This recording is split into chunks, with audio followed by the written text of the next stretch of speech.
तो लंबे अरसे के बाद कांग्रेस संसदीय दल की नेता सोनिया गांधी ने मोदी सरकार पर तीखा हमला बोला। सोनिया गांधी ने आरोप लगाया कि मोदी सरकार लोकतंत्र को खत्म करने पर आमादा है, विरोधियों को चुप कराया जा रहा है, नफरत और हिंसा को जानबूझकर बढ़ावा दिया जा रहा है और पीएम मोदी इन सबको नजरअंदाज कर रहे हैं।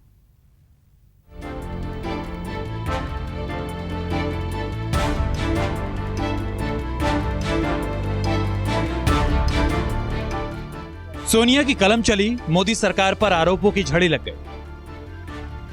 लोकतंत्र पर संकट का सवाल आया, जजों को डराने तक का इल्जाम आया।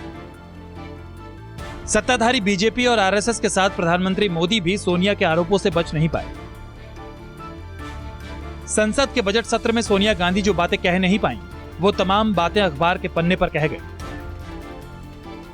पूर्व कांग्रेस अध्यक्ष, कांग्रेस संसदीय दल की मौजूदा अध्यक्ष और यूपीए अध्यक्ष सोनिया गांधी ने अंग्रेजी दैनिक द हिंदू में एक लेख के जरिए सत्ता को निशाना बनाया। सोनिया ने आरोप लगाया कि बीजेपी और आरएसएस की विचारधारा के कारण देश में नफरत और हिंसा का माहौल पैदा हो गया और पीएम मोदी खुद इसे मौन स्वीकृति दे रहे हैं।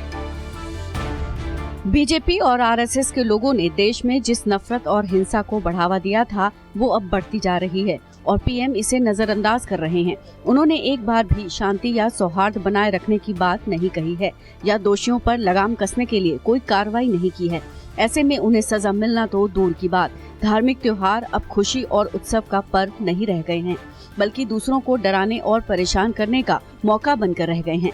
अब लोगों को उनके धर्म, खान-पान, जाति और भाषा के आधार पर अलग-थलग किया जाता है।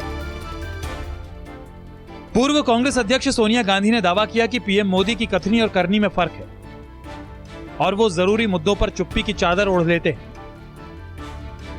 भारत के लोग अब ये जान चुके हैं कि मौजूदा हालात में पीएम मोदी की कथनी और करनी में बड़ा अंतर है। वे बड़ी बड़ी लुभावनी बातें करके जरूरी मुद्दों से लोगों का ध्यान भटकाने की कोशिश करते हैं। देश को चुप करा देने से देश की परेशानियां हल नहीं हो जाएंगी। पीएम मोदी जरूरी मुद्दों पर चुप हैं।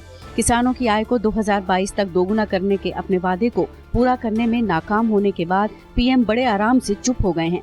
वित्त मंत्री ने अपनी बजट की स्पीच में बेरोजगारी और महंगाई का नाम भी नहीं लिया, जैसे कि ये समस्याएं हैं ही नहीं। ये चुप्पी उस युवा के किस काम की है जो अब तक की सर्वाधिक बेरोजगारी दर से जूझ रहा है। चीन के साथ बॉर्डर के मसले पर हमने देखा है कि कैसे पीएम मोदी चीनी घुसपैठ को नकारते रहे हैं। सोनिया गांधी ने मोदी सरकार पर लोकतंत्र के खात्मे का इल्जाम भी चस्पा कर दिया। सोनिया ने लिखा, पिछले कुछ महीनों में पीएम मोदी और उनकी सरकार ने भारतीय लोकतंत्र के तीनों स्तंभों न्यायपालिका, कार्यपालिका और विधायिका को उखाड़ कर फेंक दिया है। पीएम के एक्शन बताते हैं कि उन्हें लोकतंत्र और लोकतांत्रिक जवाबदेही से कितनी नफरत है। संसद की हालिया कार्रवाई को ही देख लीजिए। हमने देखा कि कैसे सरकार ने योजना बनाकर संसद को लगातार भंग किया और विपक्ष को उन मुद्दों को उठाने से रोका जो इस देश की जनता के लिए बेहद जरूरी थे। इन मुद्दों में बेरोजगारी, महंगाई, सालाना बजट और अदानी स्कैम से जुड़े सवालों पर चर्चा शामिल थी। सोनिया गांधी ने संसद में विपक्ष को खामोश करने का इल्जाम लगाया तो राहुल गांधी का नाम लिए बिना ही जल्दबाजी में उनकी सांसदी समाप्त करने का जिक्र भी कर दिया। सोनिया ने लिखा, सरकार के सामने मजबूत विपक्ष था जो अपने सवालों पर टिका हुआ था। इस वजह से नरेंद्र मोदी सरकार ने विपक्ष की आवाज दबाने के लिए ऐसे कदम उठाए जो पहले कभी नहीं उठाए गए थे। सरकार ने विपक्षी सांसदों की स्पीच हटाई, हमें चर्चा करने से रोका, संसद सदस्यों पर हमला किया और आखिर में बिजली की रफ्तार से एक कांग्रेस सांसद की सदस्यता रद्द कर दी। इस वजह से लोगों के 45 लाख करोड़ रुपए का बजट बिना किसी चर्चा के ही पास हो गया। सोनिया ने केंद्रीय जांच एजेंसी के दुरुपयोग को लेकर भी मोदी सरकार को कटघरे में खड़ा किया। सरकार पर जजों को डराने का भी आरोप जड़ दिया। नरेंद्र मोदी सरकार ने सीबीआई और ईडी का जो दुरुपयोग किया है वो सबको पता है। 95% से ज्यादा राजनीतिक केस सिर्फ विपक्षी पार्टियों के खिलाफ दाखिल किए गए हैं और वो लोग जो भाजपा ज्वाइन कर लेते हैं उनके खिलाफ केस किसी जादू की तरह गायब हो जाते हैं। पीएम सच्चाई और न्याय के लिए बड़ी बड़ी बातें करते हैं, लेकिन पीएम के चुने गए एक बिजनेसमैन पर जब फ्रॉड का आरोप लगता है तो वो नजरअंदाज कर दिया जाता है। इंटरपोल ने एक भगोड़े मेहुल चौकसी के खिलाफ नोटिस वापस ले लिया और बिल्किस बानो के रेप के दोषियों को रिहा कर दिया गया, जिसके बाद वो भाजपा नेताओं के साथ मंच साझा करते दिखे। केंद्रीय कानून मंत्री रिटायर्ड जजों को एंटी नेशनल कहते हैं और धमकी देते हैं कि उन्हें कीमत चुकानी पड़ेगी। ये भाषा जानबूझकर लोगों को गुमराह करने और जजों को डराने के लिए इस्तेमाल की जाती है। सोनिया गांधी के तीखे हमलों से तिलमिलाई सरकार ने भी पिछली सरकारों का हवाला देकर कांग्रेस को आईना दिखाया। केंद्रीय कानून मंत्री किरेन रिजिजू ने सोनिया को इमरजेंसी की याद दिलाई, इस नसीहत के साथ कि कांग्रेसियों को लोकतंत्र पर लेक्चर देना शोभा नहीं देता। Indian democracy was dead only once in 1975 and thereafter never. And it will never be again.